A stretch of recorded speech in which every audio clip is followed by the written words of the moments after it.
Speaking of distractions, hello and welcome to this week's episode of Pit Against the Live Pleasure Book Collins Show. I'm William Table and Legs, joined by my constant co-host Kevin Smurph Murphy. Kevin, what's up? What's up? I'm late. Pit Against is a live call-in show. If you'd like to be on air talking to us about your hot take, join the Pit Against Discord by clicking on the link that's in the description. Then join the waiting room channel and put your hot take in the topics text channel. If we like your take, we'll pull you on here. And after a mic check, and we'll talk about whatever you want to talk about, as long as it's a healthy, good, solid hot take that doesn't piss Kevin off. Kevin, I was gonna say how's your week in Flesh and Blood, but that's somebody else's thing. So you tell me something. I'm Nats qualified. Yeah, you're Nats qualified. I've already forgotten. Prism. That felt like years ago. God dang. That was Saturday. Yeah, I guess it was. I've qualified for top 8, or I've locked top 8 for every RTN that I've played by XOing up Easy. until the last round or second to last round. Easy. Free wins. Prism's feeling pretty good. I think I have not sat down across from a matchup and been like, frick, I have to play this, I'm going to lose. No Reinars, no KOs, no Levias. Yeah, no Levias. There was 2 Visceri, which is sort of on that vein, but it's not quite there, but it still sucks. Yeah. But I don't know. Prism's still doing good. Mm-hmm. Prism's still going to be good for London. Heck yeah. Exciting. Now that you've won this with Prism and you won a Battle Hardened with Prism, I'm gonna talk about this for a second. Are we, and by we I mean you, more confident in picking comfort picks over meta picks going into the future? I think I already asked this question before when you won the Battle Hardened, but yes and no. Because that weekend you brought Viscera and you brought Prism. Yeah, I just had Prism because it is kind of the deck that I was maining for a long time. But Viscera is what I prepped for the month before Memphis. I think half of it was I just didn't appreciate how much the meta had moved away from armor blocking and poppers. Which is still kind of showing, but it's coming back a little bit. I think it's hard for me to justify still that Prism was the correct call for me on that day. Okay. Because I guess it's just my odds of doing well on a deck were better on Prism than they were on Viscera. But it's weird because I don't know that I should have been on Prism, honestly. But is that because I didn't prep Viscera well enough, or is that because Prism was better positioned than I thought?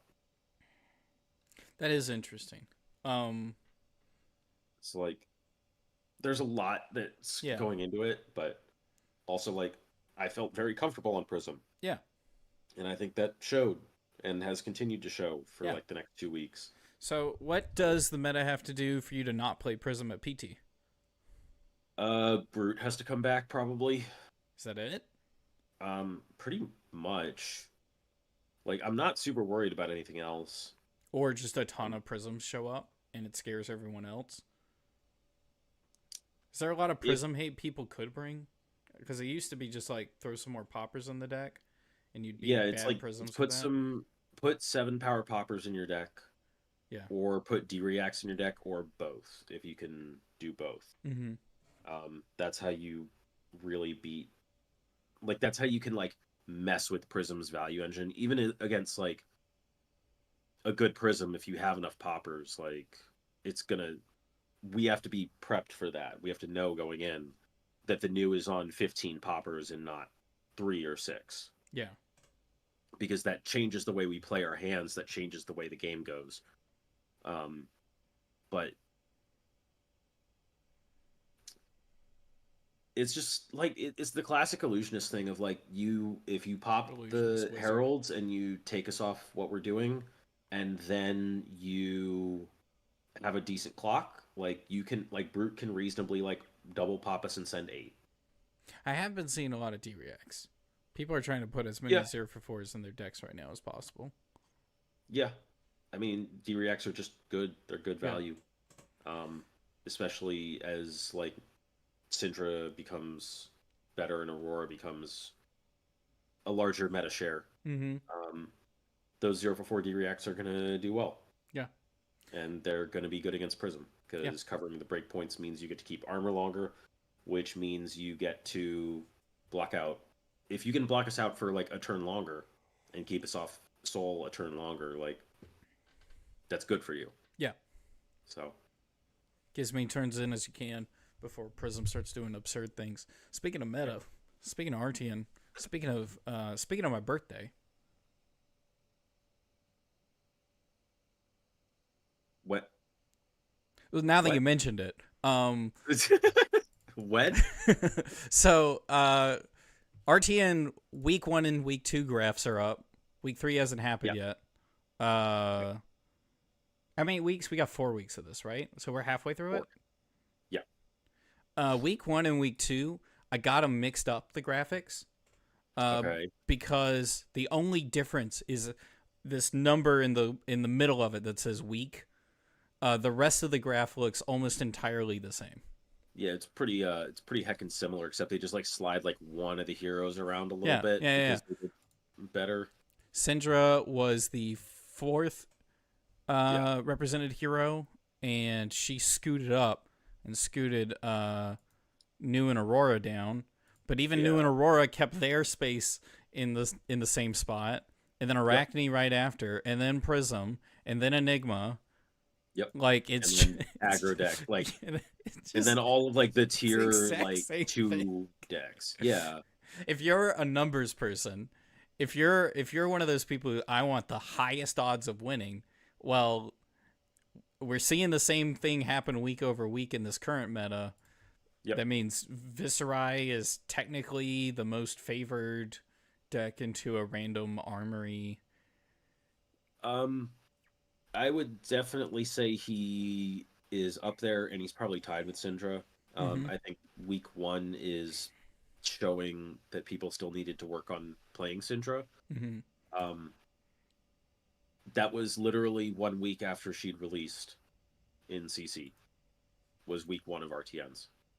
We had a lot more RTNs week 1 than 2. Is that right? Week 2 than 1. Or week 2 than 1? Yes. Yeah. Yeah. Because I'm looking at the numbers. Yeah. And Arachne had a smaller percentage share, but more wins in week 2. Yep. So. Yeah, wow. I mean, it's just I think the meta's interesting where it's just kind of. It's very consistent already. Yeah, because we've seen Road to Nationals where it feels like every single week feels different. It moves. Yeah. A lot. It could move a lot, but it's not moving at all right now. I think that could be a symptom of like. I think metas can adapt easier when there's a best deck to be targeted. Because where there's a single best deck. Yeah. There's a single best deck because then there's the like rock paper scissors of do I bring the best deck? Do I bring the deck that beats the best deck? Do I bring something that beats the thing that beats the best deck? And those spots can like move around a lot more freely. Another thing I'm really interested in is just the sheer number of just like 1 and 2 wins by decks. Like on week 2, there's like 15 heroes that have like 1 or 2 wins. Something like that. I mean, I think that's also partially an artifact of the number of RTNs we had that were CC this week. Mm-hmm. It's just more likely that one of those happens. And then, like, it is an RTN. Not the most competitive event. Yeah. So, like, you can get there on Kasai, on Victor. But, like, it's not... I don't translate this to, like, odds of winning and a PT or odds of winning London or something. I translate this roughly to representation at London. Okay. No, I think that makes sense, right? So it not just paints a picture about quality of deck, but quantities of decks that are coming out, right? Yeah. Which looks like aggro deck, 3 different, very different kinds of aggro decks, much like we saw in what felt like the last meta. and then new, or rather assassins, new and Arachne, Yep. and then illusionist. I don't know. There's a bit of a triangle there, actually. A little bit. I would argue that Prism kind of beats up both sides of that, but like, except for I guess Viscerai on it. But like once Viscerai's gone, I think Prism beats up the other. What is this? 4 decks pretty solidly. So, Viscerai being gone, he's at 944 right now. Yes. Updated with Road to Nationals Week 2. He has received so 119. He got 72 last weekend. If he gets, If he just if he repeats, gets, he's gone. if he gets the average of an RT in weeks, he's gone. Yep. That's crazy. Oh man, first hero I played, and he'll be gone. And then is anyone else? Let's see. I mean, Enigma got points, New got points, obviously. Aurora, Prism, Syndra got 200 points almost. Yeah, she's won 2 callings, so that's right. Of it. That'll help. That'll definitely help. But still picking up 96 points. In other events is still doing pretty well. Mm-hmm. What's the odds of Zen at PT? 922. So he only picked pretty up good 27. now. Yeah. With only 27 points in 2 weeks of RTNs, and he took no events in Memphis, I'd say they're pretty good odds of him making it to PT. I think it could be funny if he shows up in week 4, like Viscerai disappears in week 3, and then he shows up in week 4. Or wait, how do LL points work for RTN? Is Viscerai going to be around all season? No. When he hits 1,000, he rotates that week. Oh, okay. Sure. Well, weird meta. Weird how it feels like the meta's kind of just been stuck. Like I know it already somehow feels stagnant, and I don't know why. It shouldn't. It feels like the last meta. Like like with Syndra and Zen swapped. I think that's part of why it feels stagnant already, is because we've had something so similar. Yeah, and LSS need to come out with another. LSS need to come out with another MST. We just have another assassin hanging out. Yeah. In Marionette. Yeah. But no, Syndra is just kind of like Aurora 2.0 and is doing well. Aurora is still doing 0 for 4 shenanigans, and New is still just a solid deck. So I think so. Talking about this meta,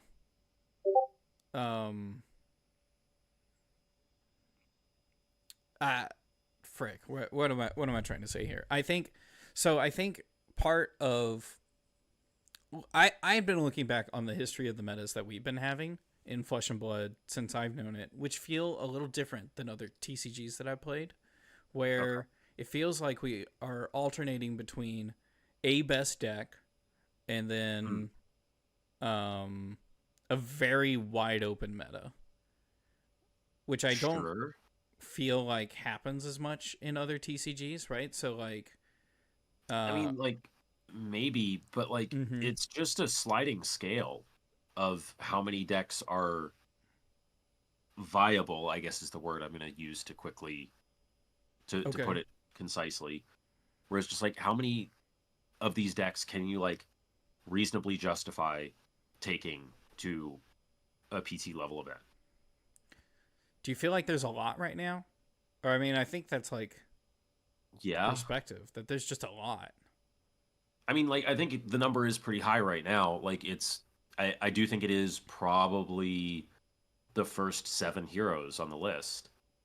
Like it's Viscerai, Syndra, New, Aurora, Arachne, Prism, Enigma, probably Zen as well. Like, I think those are all viable heroes to be taking to an event, and they all have issues in the metagame, and there is no best deck, but like that's just a sliding scale Mm-hmm. of, do we have 5 of these decks? Do we have 4 of them? Do we have 3? Do we have 1? I guess that's kind of true, but like when the meta gets really wide, like 6 or 7, rogue decks could just have a run where they just miss the portion Sure. that's their problem, right? Yeah. I know Guardians mostly, so that's where this analogy is going to go. It's like a Victor could just not see an illusionist and do pretty well. Sure. Yeah. It makes the meta, when the meta is wide, it actually feels multiplicatively wider as Okay. other decks Yeah. can like 'Cause snipe their way in. it doesn't just free up the top 7, Yeah. it frees up everything beneath them. Okay. Yeah. Sure. Okay. Because when there's a few decks, you have to be able to like handle a 2 portion. of the 3. Yeah. So like, at least. yeah, let's say like you need to be able to handle 2/3. Like Victor could have game into Arachne, Syndra, Aurora, Viscerai. That's 4 of those 7 decks. Yeah. And against certain prisms. Yeah. So like, I mean, that's as much of a share as if you were to say like there was only 3 best decks, and it's like, okay, well, you need to beat Enigma, Zen, or New. You have to beat 2 of them to consider yourself. Oh no, meta feels really wide. Yep. But I think you're right, and I think that also probably clears up to me why Tim views this meta as much more narrow than I do. It's just like, it feels like the rogue decks could do more, but if you were to think about what deck am I bringing because I want the best chances, you still are probably, it's not a rogue deck. It's you're gonna pick one of those 7, or maybe even he's just top 5. gonna play. It's funny because it's like he's just gonna play CYB New, except the one time he decided to swap to Kano the morning of, and he got his invite on that. On his rogue deck. Yeah. Oh man. But like, it's also just like a bunch of these top decks just disrespect Kano. These top 5 in particular can just disrespect Kano. So like, yeah, it can work.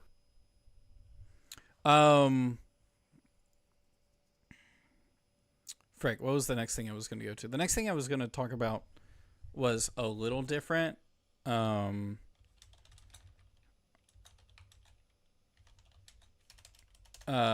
Was class bloat.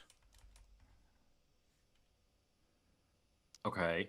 So like the idea of, you've heard of hero bloat, but what about class bloat? People are complaining about there's too many heroes in the game and that they're not getting enough attention. A different angle of that conversation is class bloat, where it's like, if there's too many talents and classes, how many years is it going to be before we see another ice wizard?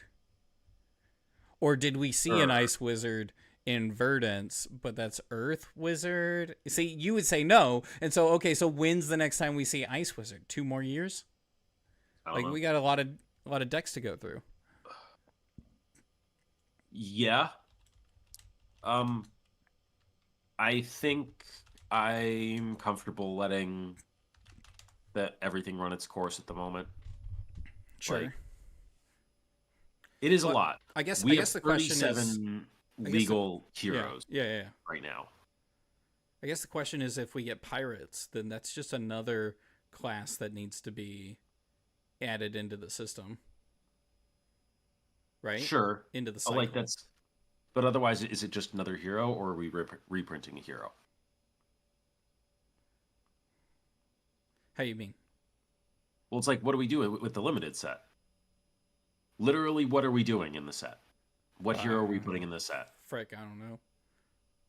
This is this is like half of the kind of issue, is the rate at which they're introducing heroes is, 1, it's faster than they're rotating. 2, I think it's faster than most people would want them to be rotating.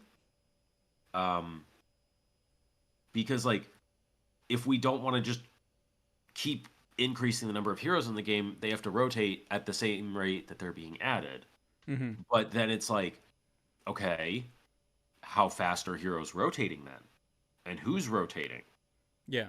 Is it new heroes or old heroes? If it's new heroes, are the old heroes still just stuck there? If it's old heroes, are the new heroes not doing anything? So like, It's got to but be then a it's bit like, of are both, we? right?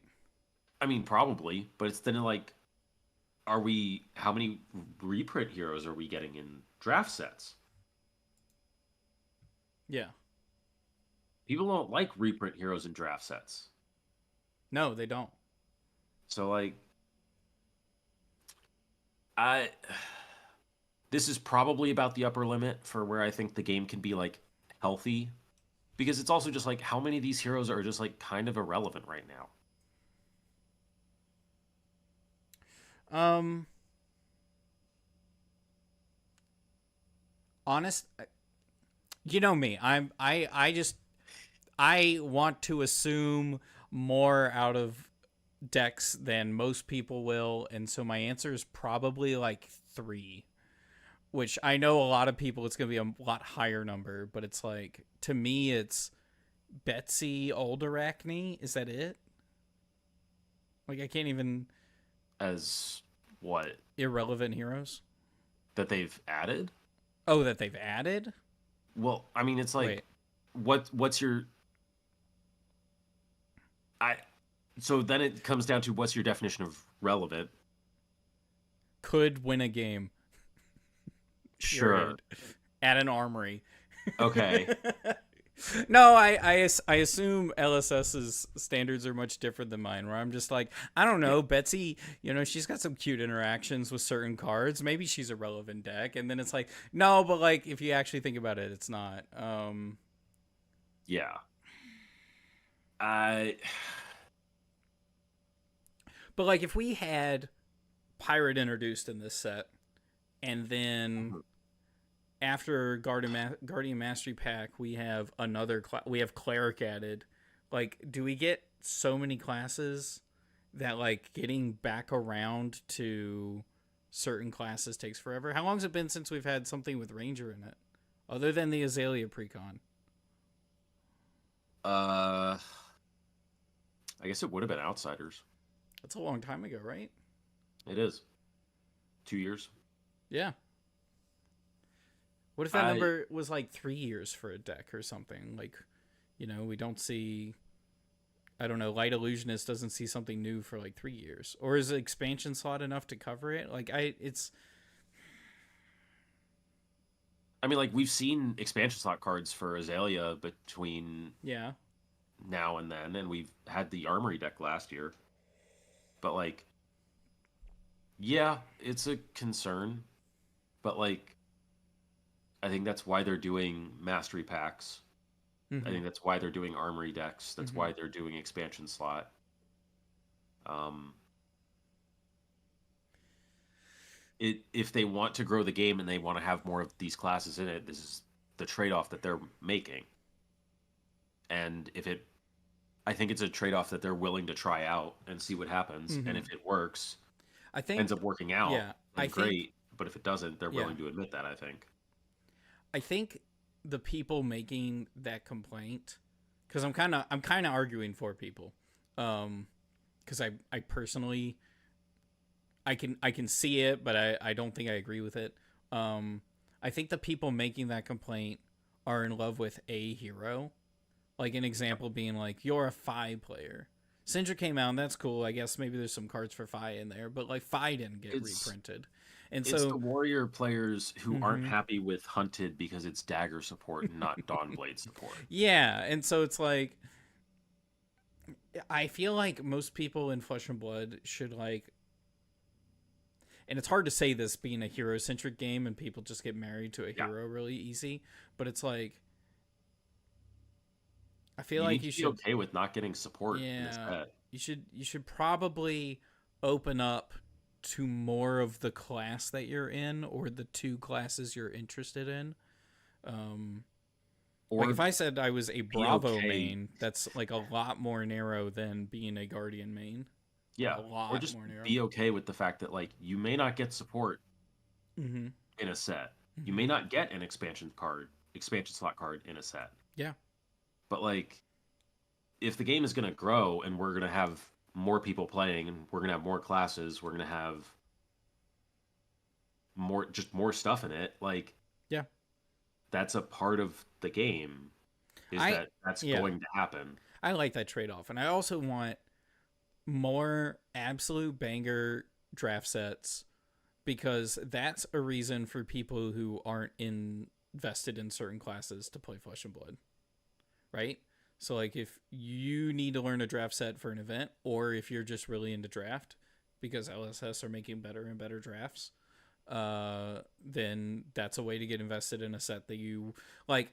It's not maybe like buy a box, but it's like you go to a couple of armories for draft Yeah, and you're invested in the set that way.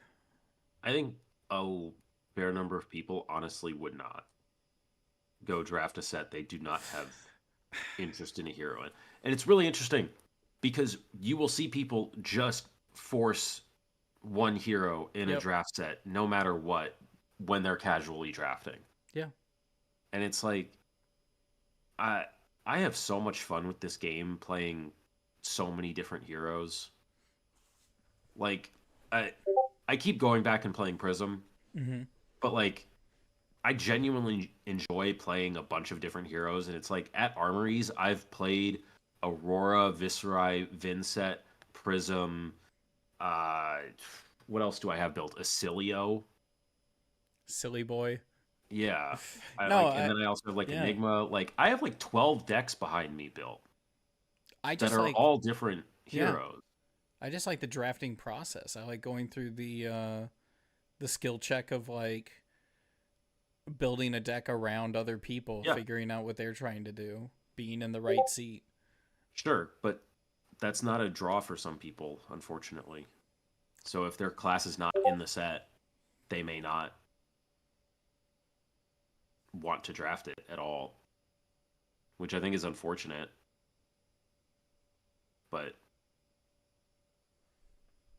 I don't know. I think it being like the downside of it being a hero centric game is like there's going to be part of Mm-hmm. that. But I think people need to acknowledge that that is a part of it. That not every set is for them, and that's okay. And your wallet's going to be happier for it. Do you want to bring this caller in on this topic? I don't know if you Oh, read what they wrote. of course. I I don't know. I think Uh, meh. meh. I mean, it's just like they can't re-release another. They can't release another Phoenix Flame centered hero. Like they have five. They can't Yeah. do Phoenix Flame again. But it's like it's something is going to be weaker, and it's either the new hero Betsy or it's the old hero Bravo when they release Victor.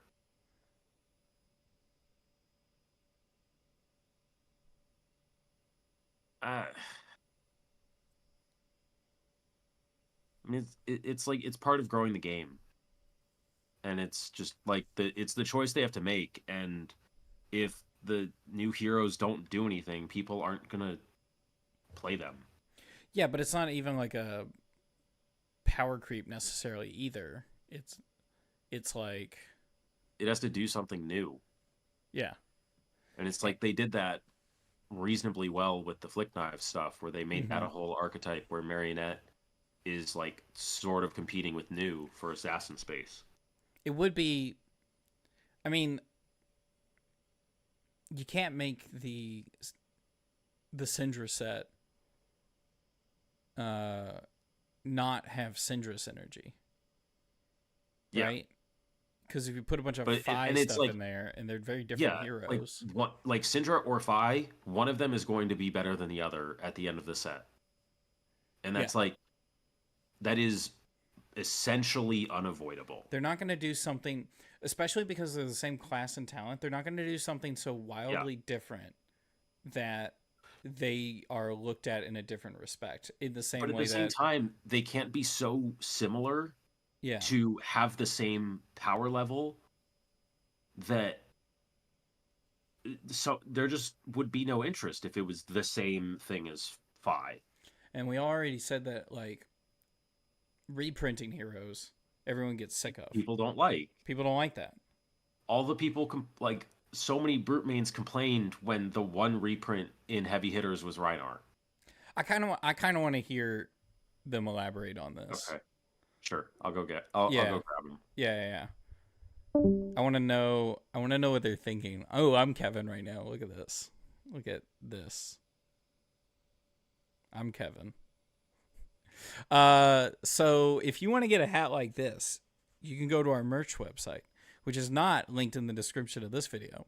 What's linked in the description of this video, it'll be linked in the description of this video when it goes live. Right now, what's linked in the description of the stream is to our Discord, where you can put in takes in the topics text channel, and then we can bring you on air to talk about them if they're a good, solid hot take that we can work with. And I think that's what Kevin's doing right now. He's going to go get Larv. And it looks like I didn't get prepared for this. Caller, what's your name? Where are you calling from? Oh, my username on Discord is Larv. I am calling from the wonderful place called Newport News, Virginia. I'm actually one of the locals with the illustrious Kevin Smurph Murphy. And Nepotism. I'm actually just here. No, what do you mean? Come on now. Yeah, Kevin. It can't be nepotism. Kevin was like, we don't want this guy on here.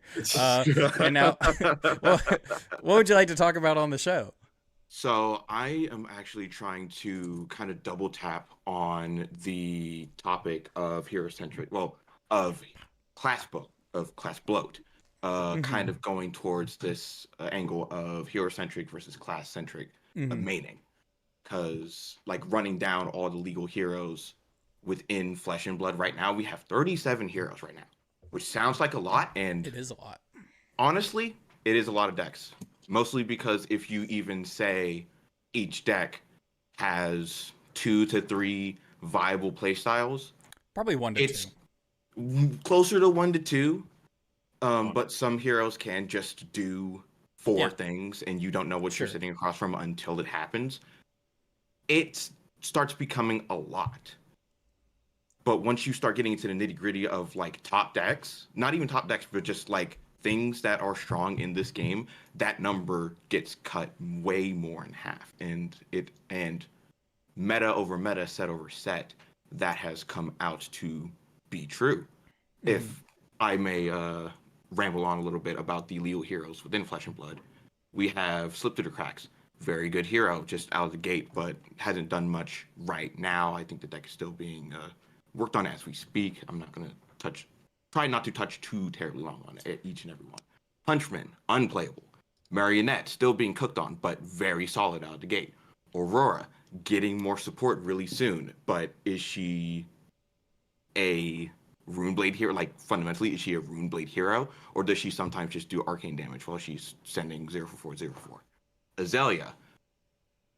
The format hasn't moved past her, but everything around her right now is doing way too much for Azalea to just, like, keep up, fundamentally. On top of which, everyone is also playing D-Reacts, which makes Azalea a little bit weaker. Betsy, unplayable right now. Bravo, Showstopper, unplayable right now. Syndra. I'll stop you for a second. I think I don't actually want to go through every single hero on second thought. But, like, no, you're good. Yeah. So, hit me with the overall, right? So you go through each of the heroes, and this paints a picture of what are you trying to sell me? So I'm trying to sell you that the strong heroes in this game right now, it's always been, like, kind of small. It's been, like, the small kind of, like, pool, and heroes kind of rotate in and out, but it's never been, like, a general class has been good. It's never been a strong talent or class identity by itself, and then the hero, like, elevates it to actually being good. Outside of maybe Guardian, Guardian, maybe Mechanologist. Assassin has been getting a lot more tools that make everything around it really good.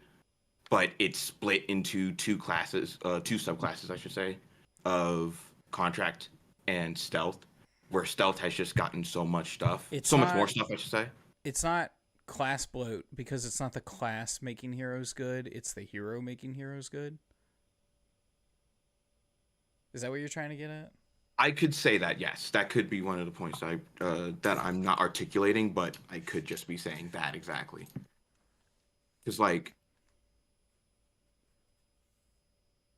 I'm trying to get the conversation. I'm trying to read your mind. So I think I didn't preface this, but I think part of the class bloat theory is like just paying attention to the broader audience of Flesh and Blood and not the competitive aspect, like the best heroes.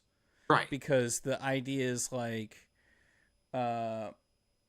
mechanologist mains right now are just waiting for the next set that has a mechanologist something in it, or like ranger waiting for the next ranger thing to show up in a set. And if we get more and more classes and talents, how much longer does it's ironic that we're getting the max armory kit, but I have a max main at my locals who's just like, I don't know, the deck's not great, and I guess that's fine. I'd be playing him the same amount if he was good. It's just, it's been so long since we've had anything interesting shake up the class. Which may not even be entirely true now that I think about it, because Null. Yeah, Null we did good. just get Null Time Zone, which is really insane. good card against aggro decks. Zen in particular, of course. Mm-hmm. But like, sure, as we have more classes, if they want to keep giving them support, they have to be putting out more products. But that's also not the biggest issue necessarily. If you're still buying the same number of products each year for your class, for your hero, like, is it actually bloat then, or is it only bloat for the people who are trying to play everything? I'd say it's bloat for the people that are trying to play everything, because a system like this is running into a problem that I'd like to dub the Vanguard problem, where you have all of these different like clans and nations that you're trying to support all at once, but you can't physically do it. This game early on tried to do it with Crucible of War and then Everfest and then Dynasty, which to varying degrees of success. Everfest honestly is probably the best of the three, I'd like to say. At the time, Crucible was definitely the most impactful to the metagame that we'd had. Yes. Everfest wasn't as impactful as Crucible was during its time. Crucible shifted the whole game. Blood Rush Fellows came out. Right, which is Blood Rush was WTR. Gigantic, yeah. Oh yeah, it was. No. Mandible Claws. Mandible Claws, the big one. That's the one. The other half of it. I'd like to posit. I'd like to submit Starvo for the record. You know what? There was a hero or two in that set, wasn't there? There might have been a hero released in that set, but I forgot all about that. I can't. You know what? You're right. Never mind. Both of them were very impactful. I was thinking about the release. I was thinking about the deck of cards that came out, not the hero slot. There was one Elemental Guardian card in that set, and it fucked everything up. That was it. That was it. That was the thing. That marked it. But I'm more saying like the long-standing consequences is a hard word for this, but just like the ripple effect of exactly Everfest, but those three supplemental sets that helped a lot of classes get cool things, or in Dynasty's case, kind of be a blueprint for the next like year of, hey, these classes are going to be getting these things, or just like as a general, hey, this is probably going to happen. You know what? Dynasty was kind of a blueprint, and I should have saw it, because did you see the Guardian cards in it? Miserable. Yeah. pay a whole card and I think $2 to remove a -1 counter from an offhand equipment. Right. Oh yes, and for the all the offhand equipment that we have currently, man, it's so good. I'm telling you. Oh my gosh. But Anyways, freaking, I go on. I was interrupting you. Go ahead. no, you're fine. I think I never liked expansion boxes. What were they called? Supplemental The sets? supplemental set. Sets.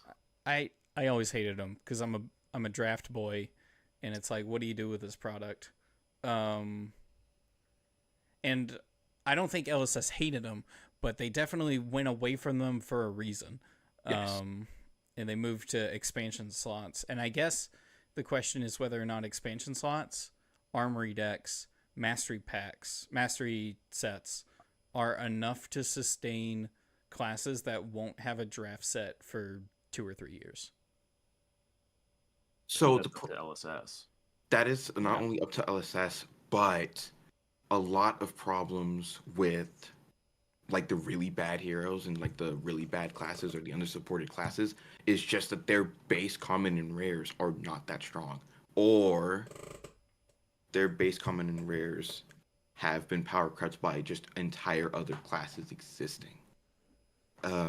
You've probably heard this from the rooftops forever, but why play warrior when assassin's right there? Just as a shot right there.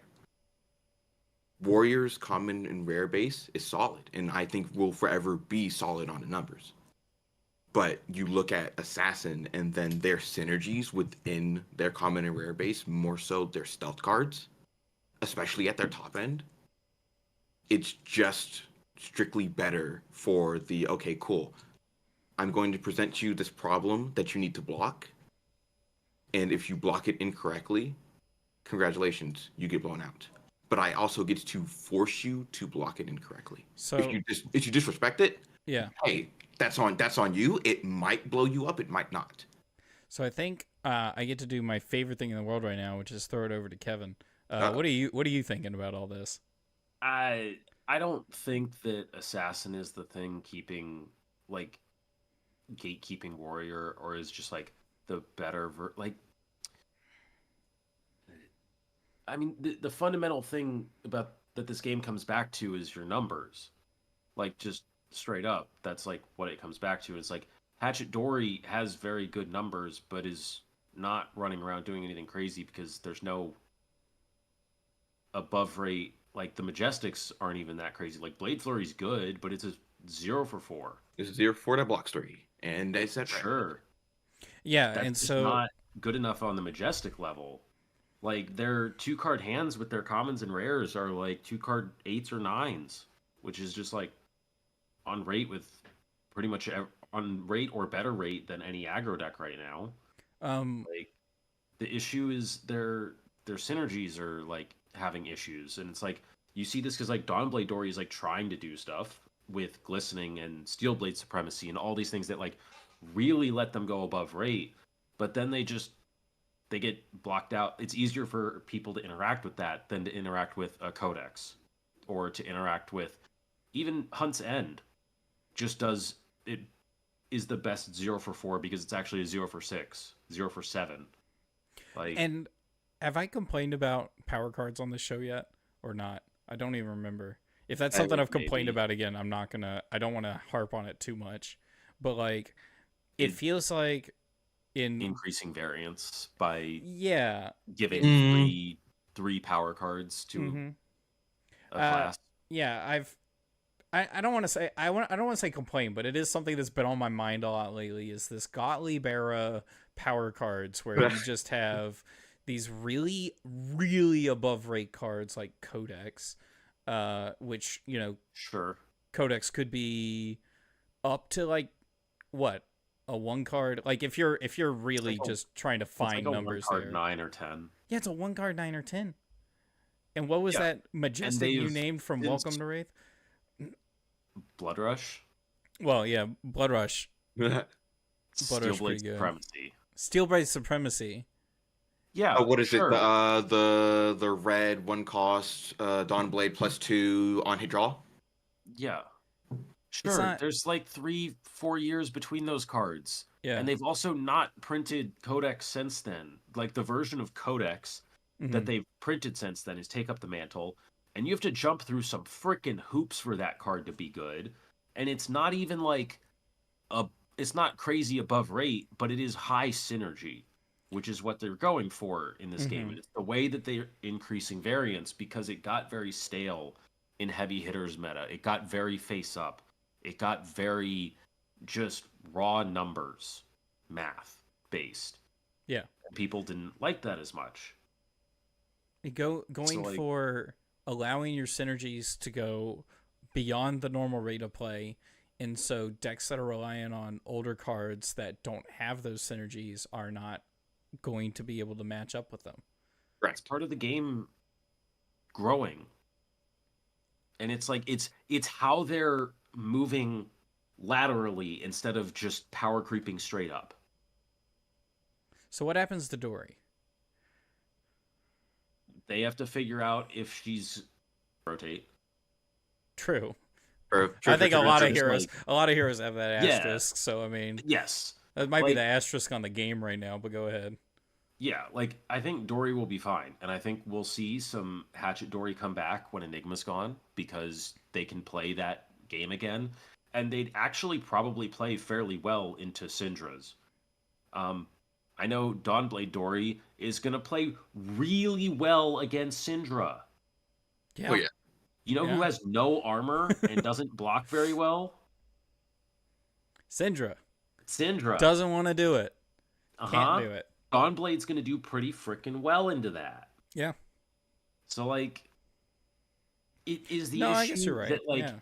that stuff is being like power crept around, or it's the synergy cards, or is it just like, do we just have this weird handicap on the meta that is Enigma?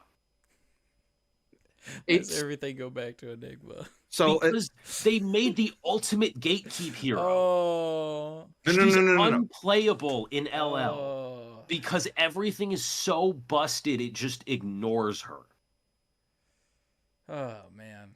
Like, true, but she's also an illusionist, and illusionist has been doing exactly this for a minute. yes, It- but this is in OG Prism definitely did this, but in a different Yeah. way. The reason that not the ultimate gatekeep hero, but like the quintessential gatekeep hero of literally just if your numbers are not big enough, that's it. It's Yeah. like And Dory is reliant on hitting with stuff. it's like Oldham, except for it's even more egregious in the sense Yeah, that it it's snowballs ward. harder. Yeah. Like she It actually snowballs, gets yeah. to snowball value It's like if from doing Oldham's it. It's not block- resetting. it's like if Oldham had extra cards to block with, he could just gain life with them. No, it's worse than No, game life. he's because in no those ward. blocks. Oh, He's in true. no those blocks for 6. No, Congratulations. it's any card extra that he His has at the end of a on-hits. turn, he can just bank Stuff. to block with next turn. That's what it is. Oh my gosh. It's like, oh, it's so gross. All right, Like, everything that goes is back the to fundamental problem is you put in numbers. The game is based on numbers at its core, and you have made a hero that says if you do more than I can block, you're fine. You get to play the game. If you can't do more than I can block, then you literally like. It's the most one-sided games, and it's the most 40 O's of any hero that this game will probably ever see. You know what the worst part about all of it is on the RTN Week 2 page, Enigma is number 7 on that list. Yeah. It would be a lot healthier to digest if she was 1 or 2 because we know Yes. she's just going to disappear. I had a friend of mine, I'm going to quote this forever. I have a friend of mine who's into Magic the Gathering, and he said his favorite thing about the LL system is if you hate a hero, you can play it and make them disappear faster. And I thought that was great. Oh, And that's so it's- good. I kind of want to play Enigma and win a couple of games and get her out of this game.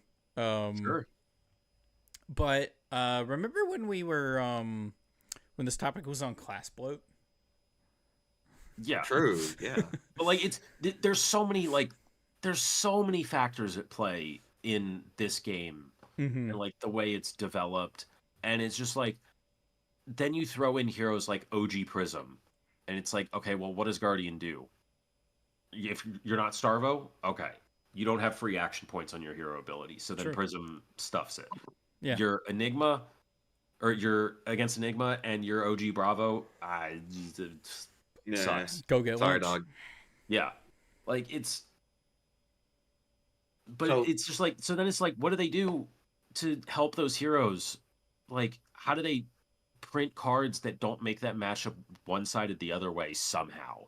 Where it's just like an aura that says your hammer is unpreventable for the rest of the game. Like, is that what they have to do to actually feel like Guardian's getting support?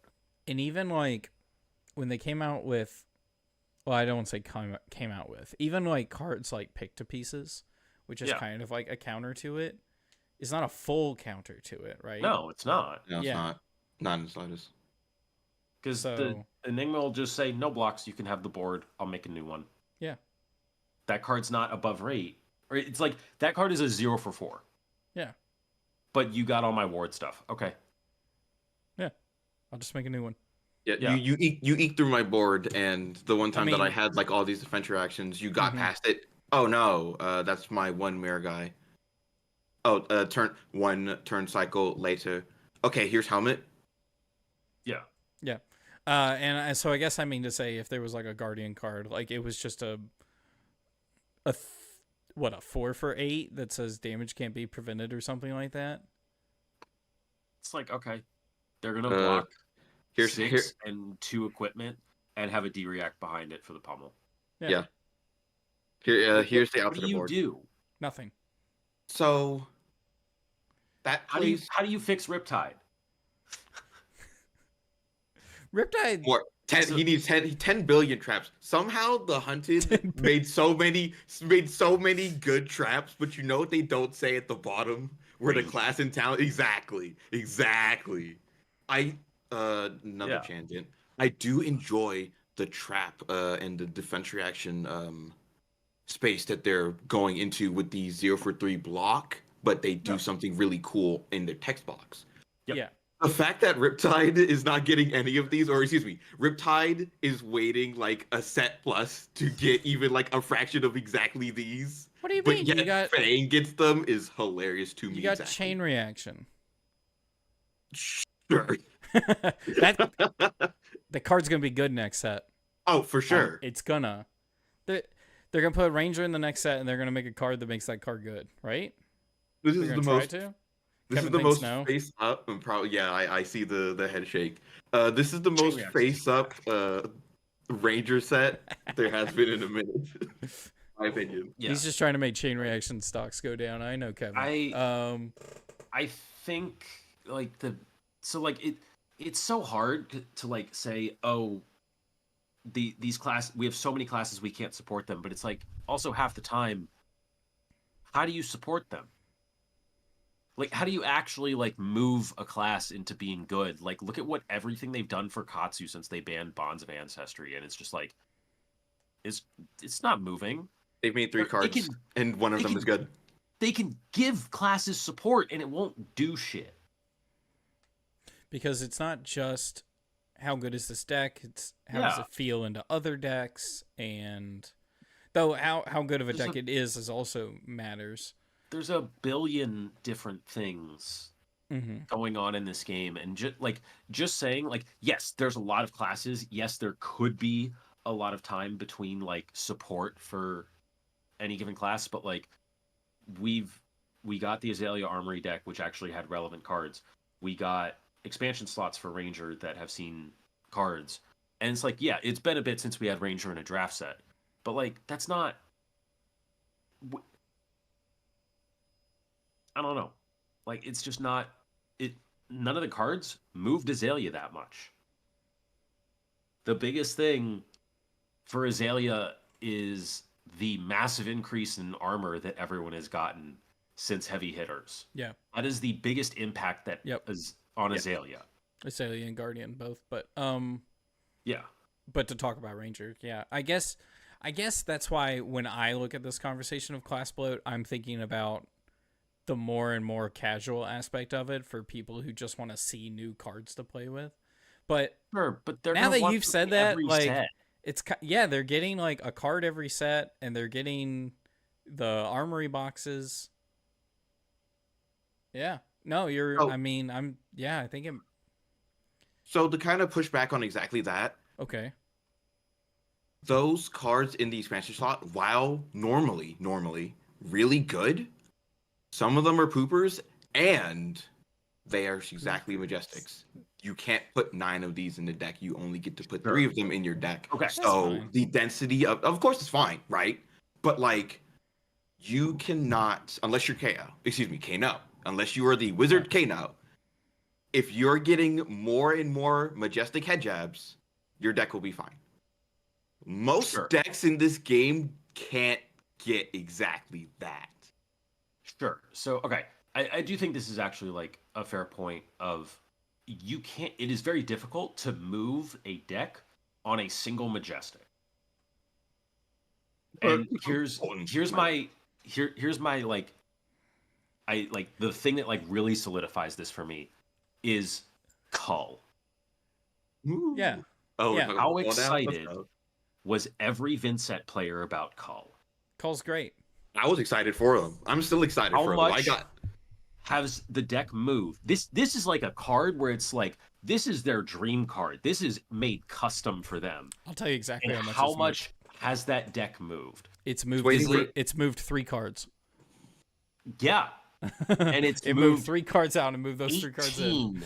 LL points in this season. That's why I keep arguing it's not about the quality of the deck. It's that I think the class bloat problem that could happen if a bunch of classes get added into it, more classes, would be that armory kids just won't have something to play with every set if they want, a new ranger card every set. Sure. Like, I understand that, but also like the odds of getting something are now way greater than they've ever been since Dynasty. Yeah, and like armory decks. And the biggest winners out of Rosetta were not the 4 heroes in Rosetta. Funny enough, yeah. So it was Viserai, it was Kano, who had to have cards banned, otherwise he was going to be nuts. Also in LL, he had to have cards banned. And then Starvo. We love legacy. We love the legacy format. Like, we had 3 heroes not in the set get massive support in Rosetta. True. So like, I think that does go back to the idea of like, if LSS could choose which heroes become the winners out of each set, a varying balance of the heroes that are in the set versus older heroes. It's actually happening, right? So like in MST, we had good MST heroes. In Rosetta, we got old heroes buffed. In this set, we got new heroes that are good. Yeah. Except Fang. So except Fang. Oh, and to expound on exactly that, that ties into Viserai. Look at the common and rare base for Runeblade that they got out of exactly Rosetta.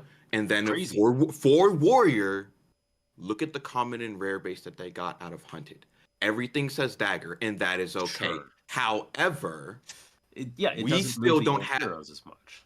Not only that, but like, it's not just the old heroes didn't get anything, but the fact that there is not another generic Warrior Dagger in the set should be a head scratcher. They could have explored for generic Warrior, because out of the set, there's like 2 cards that fit generic Warrior that say just Warrior Weapon, in the same, not the same, but like in the same vein as Heavy Hitters, where everything in that set said Warrior Attack. Yeah, there's not that many. There's not that many cards in the Hunted that aren't Majestics that say that line of text. Yeah. I think I don't know. Like I haven't run the numbers on it, but like the old daggers are pretty good. So Like without maiming on it, like Dory with Quicksilver is just like attack with not Quicksilver, give it go again. Quicksilver, go back to that other dagger, and that's like so sure, kind of neat. but Like you could do dagger synergies in there. I don't actually know if that's any good at all. There's only At all. one dagger, and it's Like- Quicksilver dagger. The old builds would be like Quicksilver dagger and the like ones not Centauri. Nope. So Oh, the only They're draconic. yes, they are draconic. I'm sorry, not the hunted heavy hitter. Nope, they are swords. Those are swords. All of them are swords. Oh. Yes. Yeah. I thought they were daggers. So And I was like, I was Nope, like, nope. I was like, hot sword is really good. Yeah. And yeah, hot parry, sword- hot parry sword. sword is good, but I guess they're not daggers. Yeah. Hot Streak and Parry Blade are really cool cards, fantastic cards. Except for Parry Blade. Parry Blade is very funny in Olympia, but Yes. but they are swords. They hit one-handed, yes, but they do not hit daggers. There is Preferate, about- which is an attack with target dagger. Excuse me, it's right in front of me. So what happens if like, I mean, what they could do is they could just put a dagger in the next set expansion slot. Sure. Just a generic warrior dagger, and it doesn't mess with the hunted all that much. We get a meta where we get to see Fang and Syndra do things instead of just watch Dory play daggers better. And then, or whomever, watch Olympia do daggers better. I don't freaking know.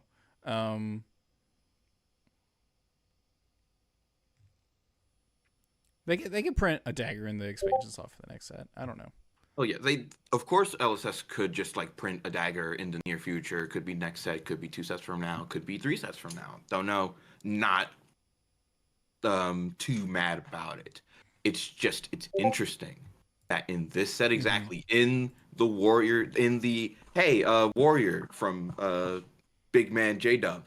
Hey, warrior fans, you're getting a set this year. Ignore the fact that you got a set.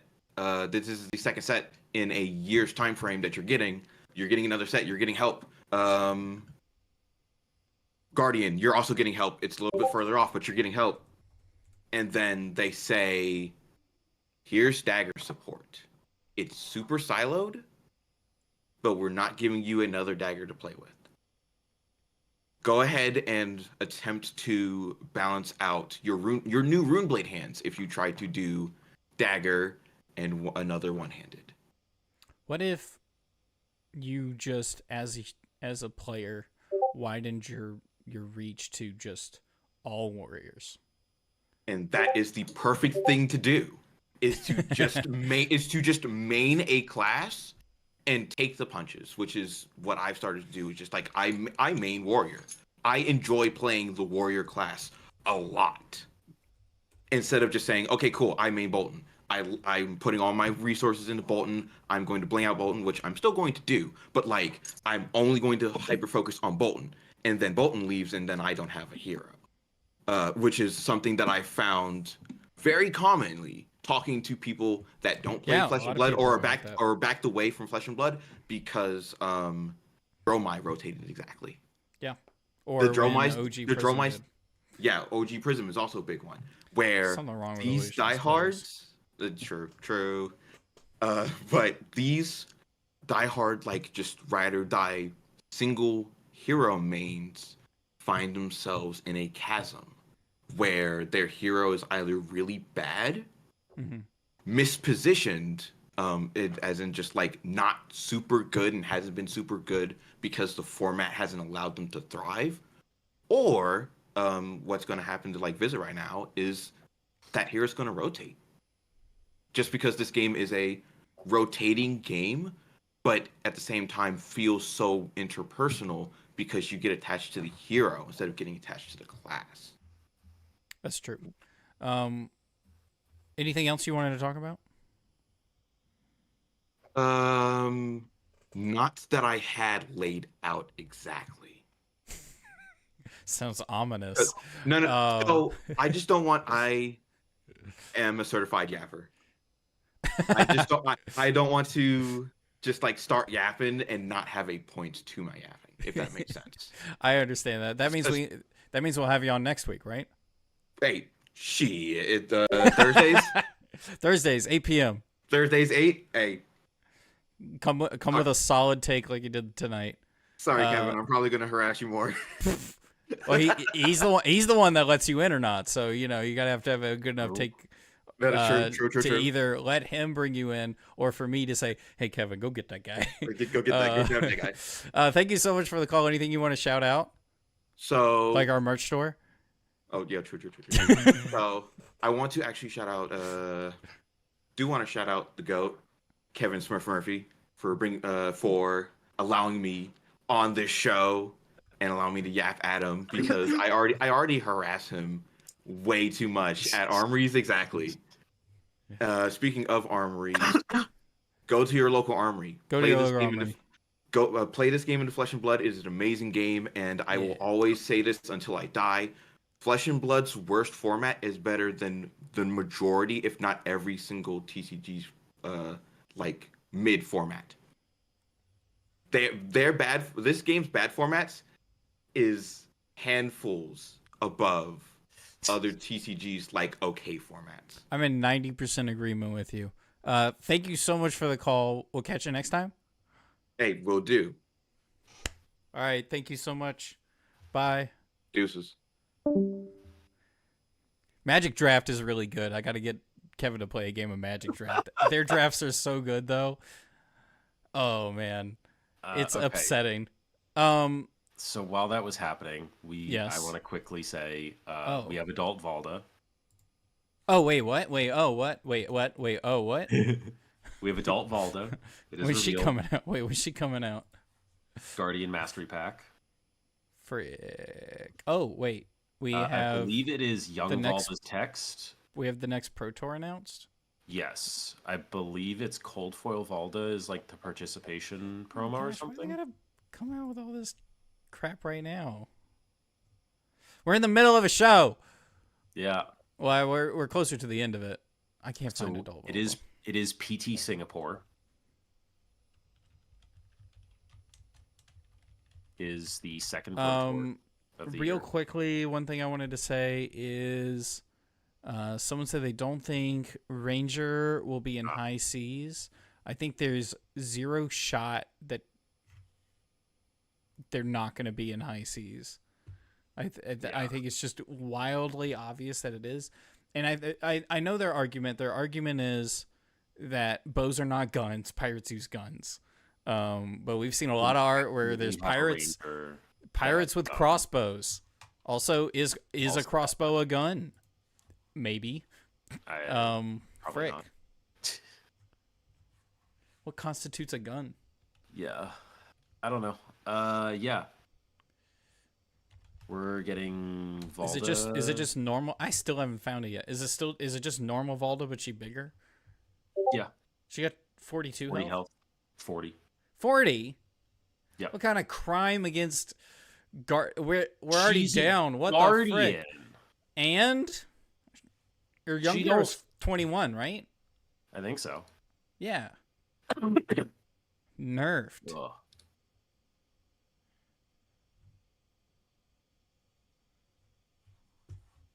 A pistol is not a gun. Oh, it's just Valda. I'm not going to complain about this, but I am going to say it out loud once. I'm not excited if that's the direction of Guardian goes, but I'll live. Because, I don't know, that's not the Guardian I want to be playing. A boy is a gun? Wait, what?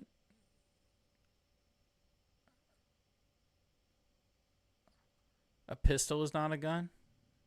A pistol is not a gun. Oh, a pistol's not a gun. Right? PQ Pistol's pricing not a gun. Is where we're getting this from. So top 4 of PQ Singapore. Okay. So your pro quests for PT Singapore is Rainbow Foil Valda. Oh, that's cool. So that's not even in the Guardian set. Why? There's 3 Guardian promos. Or participation. And top 8.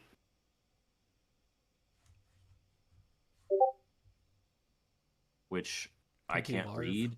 I see Crush on one of them, and I see Go Again. I do like Crush. Aura on another. I do like Crush. It's something to a pulp. Something to a pulp. Is that? let me get the 4K. I still haven't even seen it. Wait, is it in the same video? The Singapore video? Yeah. Batter to a pulp, 6-cost Guardian attack. If this would deal 4 or more damage, damage can't be prevented. Crush. When this deals 4 or more damage to a hero, destroy an equipment they control with no defense value. That's interesting. Wait, And it's a 6-cost. And then there's also Draw a Crowd, which is an aura, and Promising Terrain, which is an aura.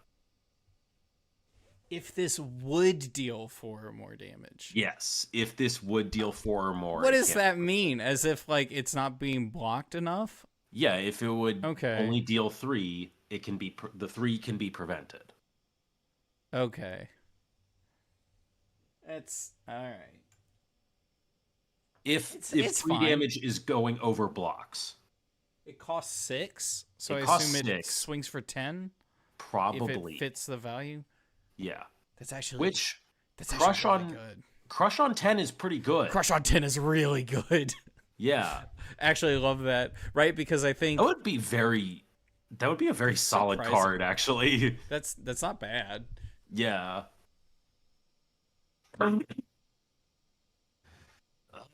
If you would create 1 or more Seismic Surge tokens instead, Create create another any one. +1. At the start of your next action phase, destroy this. If you control 3 or more, draw a card and gain an amount of life. Gain, I assume 1 life. When this enters the arena, each hero draws a card. Which is Valdus More energy. text. Yeah, it's just Valdus energy. Draw a crowd. That's kind of funny naming. Yeah. Yarlmats, though, those look kind of sick. Yeah, those are going to be dope. Those are going to be dope. Okay. Interesting. Dope. Interesting, I guess. Cool. Yeah. All right, that happened. Also, we had. What does this Max. mean for Valda being legal at these events? At what events? At PQs.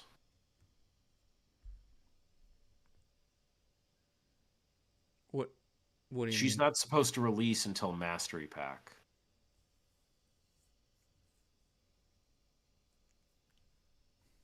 Is this going to be a Blaze situation? Where we are scrambling to get it? Where the only way you can get it is by top 4ing a PQ? And that the public won't be able to get it until... Yeah. Oh, no.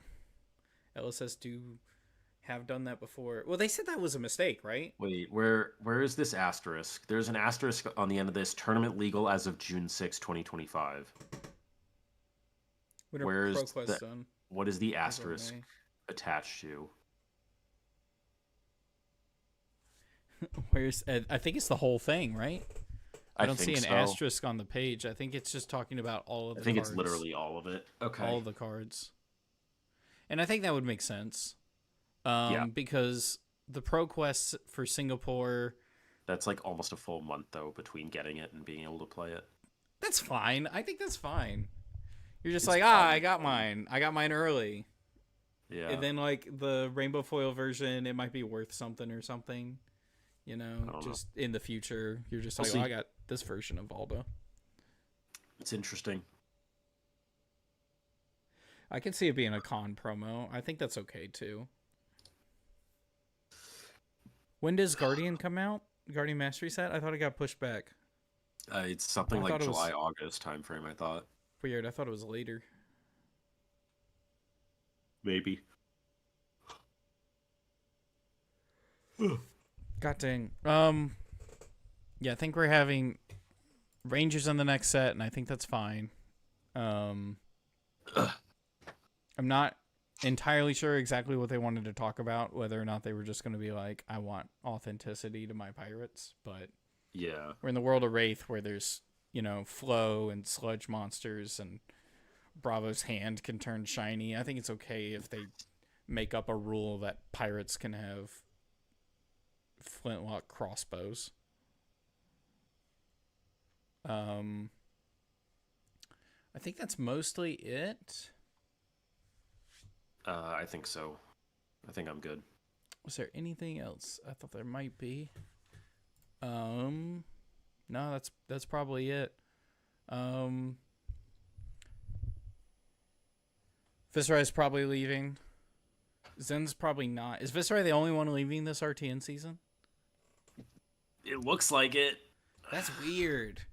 I'm a little concerned about like 5 heroes LLing at the same time or something like that. Like in 1 week, they all just disappear.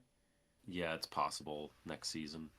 That could be crazy, but we'll Yeah. get there when we get there. I think that about wraps it up. Kevin, you got any shout outs? I think I'm good.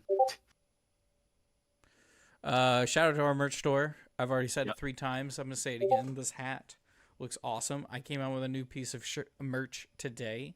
I was belaboring on it for a long time and then found a very simple, elegant solution for it. It's just a shirt that says CYB and it looks simple and dope. I just love simplicity. We do this every Thursday, barring sickness.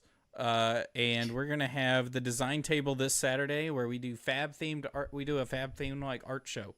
Thank y'all so much for watching. No, actually, thank y'all so much for watching. We've had a bunch of people watching tonight and interacting in chat, and I really enjoy it. I've been reading the whole thing. I've been following everything, even though I haven't responded to most of it. It's great. Thank y'all so much for watching. Bye.